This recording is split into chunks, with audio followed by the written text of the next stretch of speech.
విప్లవ సాంస్కృతిక సేనాని comrade Kanuri Venkateswararao CPIML mass line రాష్ట్ర సెక్రటరియట్ సభ్యులు వి ప్రభాకర్ అన్నారు.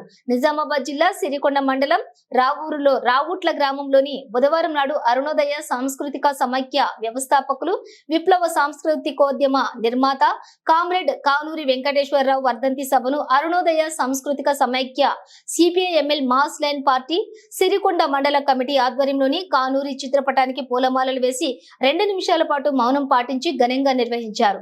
ఈ సందర్భంగా ప్రభాకర్ మాట్లాడుతూ తెలంగాణ సాయుధ రైతాంగ పోరాటం, శ్రీకాకుళ గిరిజన రైతాంగ పోరాటాల స్ఫూర్తితో విప్లవ సంస్కృతికోద్యమం వైపు నిలిచి విప్లవ సాంస్కృతిక రంగం అభివృద్ధి కోసం విశేషమైన కృషి చేసిన గొప్ప కళా తపస్వి ఆయన అని అన్నారు.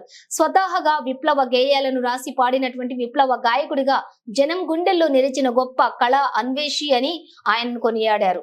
విప్లవ సాంస్కృతిక సారథిగా నిలిచాడు అన్నారు. బుర్ర కథ, ఒగ్గు కథలు, అనేక వ్యంగ్య రచనలపై కూడా దృష్టి సారించి కమ్యూనిస్టు విప్లవ భావజాలాన్ని ప్రజల్లో వ్యాపింపజేసిన ప్రజా సాంస్కృతిక యోధుడు అని ఆయన కొనియాడారు.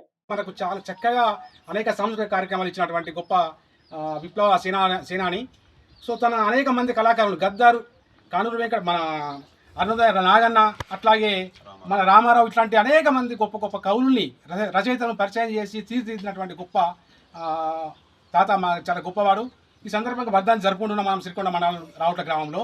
దీనికి సంబంధించి మన సిపిఐఎంఎల్ మాస్ లైన్ రాష్ట్ర సెక్రటరియట్ సభ్యులు కామ్రేడ్ ప్రభాకరణ గారిని మాట్లాడాల్సింది కోరుతున్నాను. కానూరు తాతకి జోహార్లు.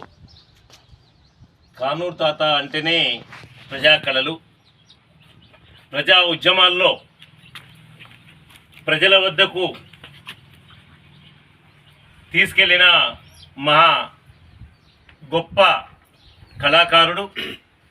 ఈ సందర్భంగా మనం గుర్తుంచుకోవాల్సింది, దాము చెప్పినట్లు ఆ 3 అంశాలే కాకుండా ఏదైతే భౌతిక పరిస్థితికి అనుగుణంగా అది భూస్వామ్య దోపిడీని వ్యతిరేకించే కళారూపం కావచ్చు, అట్లాగే రాజ్యం ఏదైతే ప్రజా ఉద్యమాలపైన హింస కొనసాగిస్తున్న సమయంలో కావచ్చు, రాజకీయ పరిస్థితులు అనుగుణంగా కమ్యూనిస్టులు చేసే తప్పుల్ని పాట రూపంలో అట్లాగే నాటక రూపంలో ప్రదర్శన ఇచ్చిన గొప్ప తాత అని చెప్పేసి ఈ సందర్భం గుర్తు చేస్తా ఉన్నాం. ఎందుకంటే అత్యవసర పరిస్థితి కాలంలో ఒక కమ్యూనిస్టు మొరార్జీ దేశాయిని మెచ్చుకుంటే ఆ లైన్ని మోస్తే, ఇంకొకళ్ళు ఇందిరాగాంధీ లైన్ మోస్తే ఆ వ్యంగ్యంగా ఒక పాట రూపంలో మొత్తం ఉమ్మడి తెలంగాణ రాష్ట్రమే కాకుండా ఇది అనేక భాషల్లో కూడా తర్జుమా చేసి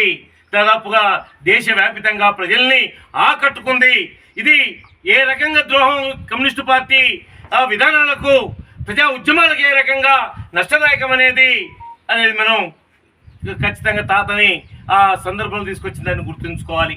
అట్లాగే అర్సాపల్లిలో ఏదైతే ప్రజా కళలు, అర్సాపల్లి అంటేనే గ్రామం అంతా కూడా ఆ ప్రజా కళా నాట్య మండలిలో ఆ ప్రజా కళలో అందరినీ నిమగ్నం చేసే విధంగా అక్కడ ఏదైతే ఆరేటి నారాయణ, నాయకవాడి నర్సయ్య, సిరిపల్లి లింగయ్యని తన శిశిరికాన్లో తన తర్ఫీదులో చేసి కుట్రనే భాగవతాన్ని, వీధి నాటకాన్ని దాదాపుగా తెలంగాణ అన్ని జిల్లాల్లో ప్రదర్శనకు తన డైరెక్టర్గా తను తెర వెనుక ఉండి అత్యవసర పరిస్థితి కాలంలో సైతం పోలీసు రాజ్య హింస ఎదుర్కొంటూ సైతం గ్రామీణ స్థాయిలోకి తీసుకెళ్లిన మహా ఇది.